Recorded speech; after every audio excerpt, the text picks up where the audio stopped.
नमस्कार। आज मैं सावित्री बाई फुले, जो कि एक बहुत बड़ी समाज सुधारक हुआ करती थी, शिक्षाविद, स्त्रियों के लिए और बाल विवाह के लिए या अन्य चीज़ों के लिए उनको जाना जाता है, कवयित्री के रूप में जाना जाता है। तो हम आज इनके बारे में संपूर्ण और इनका शिक्षा में क्या योगदान रहा, इसके बारे में संपूर्ण अध्ययन करेंगे। अगर हम इनकी बात करें तो इनका जो जन्म हुआ था वो 3 जनवरी 1831 को हुआ था। ये जो हुआ था वो महाराष्ट्र के पुणे में एक किसान परिवार में, तो किसान परिवार में, पुणे के किसान परिवार में हुआ था और अत्यंत गरीब ही घर में जन्म हुआ था। और ये ज्योतिबा फुले, जो सावित्री बाई फुले थी, इनका सिर्फ और सिर्फ 9 वर्ष के अंदर,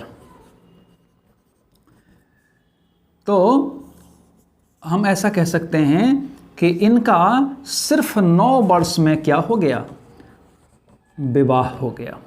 अब जब 9 वर्ष में विवाह हो गया तो किनके साथ हुआ, तो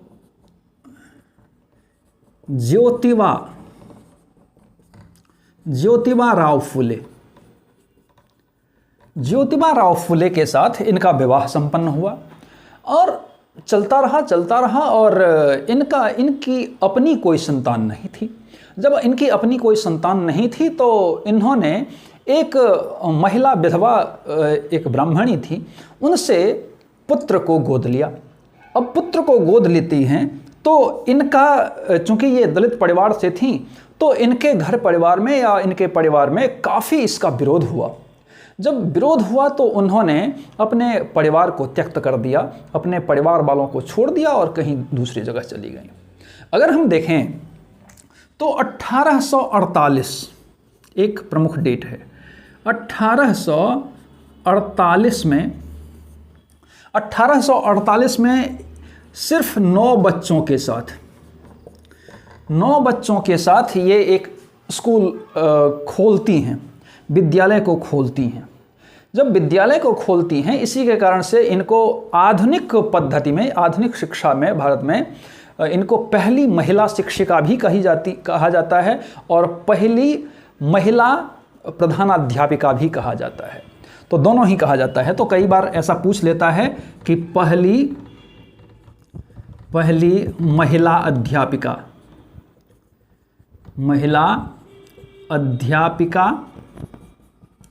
या प्रधानाध्यापिका। तो पहली महिला प्रधानाध्यापिका या अध्यापिका। तो इन्होंने 9 बच्चों के साथ सिर्फ इन्होंने स्कूल खोला और धीरे धीरे वहाँ पर बढ़ने लगा। इनका दृष्टिकोण ये था कि ये सब सारी चीज़ें जो आज के समय में हो रही हैं, ये मुख्य रूप से उसकी वजह शिक्षा है। अर्थात अशिक्षा जब बहुत अपने प्रचंड अपने चरम पर है, और अगर हम इन चीज़ों को, इन रूढ़िवादी विचारों को अगर हमें समाप्त करना है तो उसका एकमात्र माध्यम है वो शिक्षा है। अर्थात शिक्षा के दीपक को जला करके हम इन रूढ़िवादी तत्वों से हम मुक्त हो सकते हैं।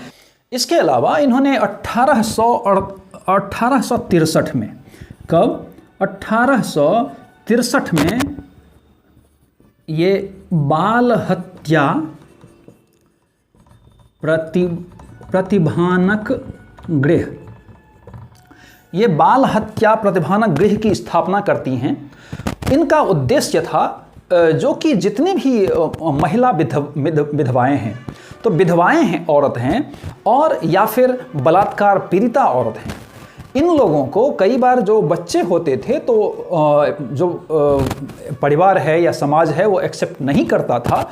तो उन बच्चों को यहाँ पर क्या किया जाता था, यहाँ पर रखा जाता था, उसकी देख रेख होती थी। तो उन बच्चों का सहारा बन करके, ये सहारा देने के लिए इन्होंने बाल हत्या प्रतिभानक गृह की स्थापना की है। इन्होंने महिला सशक्तिकरण पर विशेष जोर दिया है, इसीलिए महिला शिक्षा के लिए भी इन्होंने एक स्कूल खोला है, महिला स्कूल भी खोला है। इन्होंने महिला स्कूल के अलावा महिला विद्यालय कहेंगे, महिला विद्यालय की भी स्थापना की है।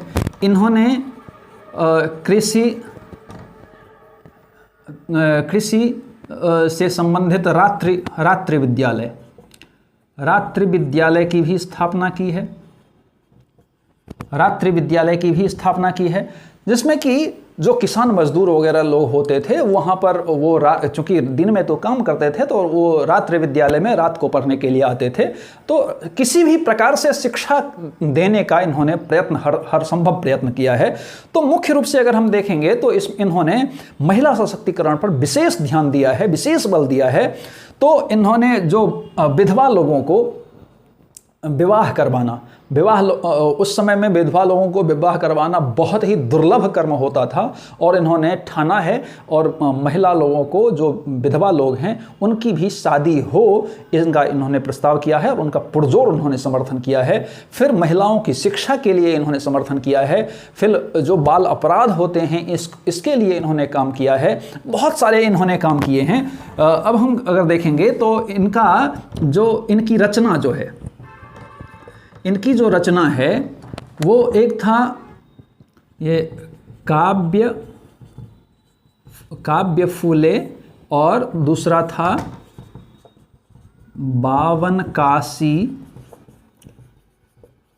सुबोध रत्नाकर। ये 2 पुस्तकें इनकी रचना हुई हैं, जो कि ये भी एग्जाम के दृष्टिकोण से महत्वपूर्ण है। तो काव्य फूले एक था 52 काशी सुबोध रत्नाकर, इन्होंने इसकी रचना की है। फिर इन्होंने अस्पृश्य या अछूत माने जाने वाले जो लोग हैं उसके लिए भी इन्होंने विद्यालय खोला है। तो ये इन्होंने बहुत सारे विद्यालयों को खोला है। स्त्री के लिए विद्यालय खोला है, फिर पहला विद्यालय इन्होंने खोला था, फिर रात्रि विद्यालय कृषि कर्म से संबंधित जो लोग थे, मजदूर थे, उनके लिए इन्होंने 1855 में कब खोला है, ये कृषि विद्यालय कब खोला है इन्होंने, तो ये 1855 में, ये 1855 में इन्होंने रात्रि विद्यालय कृषि विद्यालय भी खोला है, कृषि लोगों के लिए, किसान लोगों के लिए खोला है। फिर उसके बाद अस्पृश्यता से संबंधित जो लोग हैं उसके लिए भी एक विद्यालय इन्होंने खोला है। और 1852 कब, 1852 में ब्रिटिश सरकार के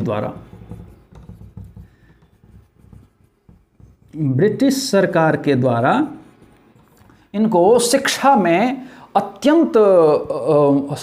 को अत्यंत मजबूत या उसको और ज़्यादा सचर बनाने के लिए इनको ब्रिटिश सरकार के द्वारा 1852 में इनको सम्मानित भी किया गया है।